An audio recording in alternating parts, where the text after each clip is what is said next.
ఇటీవల కాలంలో ఏ దేశాలతో అయింది స్వేచ్ఛ వాణిజ్య ఒప్పందం? ఒకటి ఐరోపా సమాఖ్యతో అయింది. దీని నుంచి మీకు క్లియర్గా తెలుస్తుందండి. ఐరోపా సమాఖ్యతో మనకి స్వేచ్ఛా వాణిజ్య ఒప్పందం అయ్యింది, తెలుస్తుందా? కానీ ఎప్పుడైతే మీరు వెళ్ళి సబ్జెక్ట్ చదువుతారో అప్పుడు మీకు తెలియాల్సింది ఏంటంటే ఐరోపా సమాఖ్యతో మనకి స్వేచ్ఛా వాణిజ్య ఒప్పందం జరిగింది, కానీ అది ఇంకా అమలు పరచలేదు. ఎందుకు అమలు పరచలేదు అని మనం తెలుసుకోవాలి. ఎందుకు? ఎవరికైనా ఐడియా ఉందా? స్వేచ్ఛా వాణిజ్య ఒప్పందం ఐరోపా సమాఖ్యతో మనకి జరిగింది, ఇటీవల కాలంలో జరిగింది, కానీ ఇంకా అమలు పరచలే.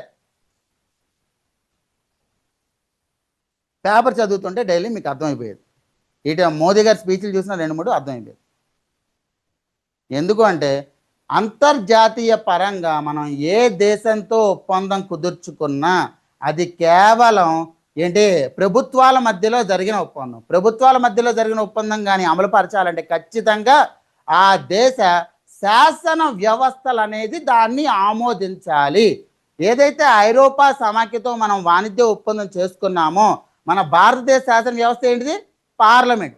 అదే అలాగే ఐరోపా సమాఖ్య పార్లమెంట్. ఈ 2 పార్లమెంట్లు దాన్ని రాటిఫై చేసి అంటే ఆమోదించిన తర్వాత మాత్రమే ఆ ఒప్పందాలు అనేవి అమలు పరుస్తాయి.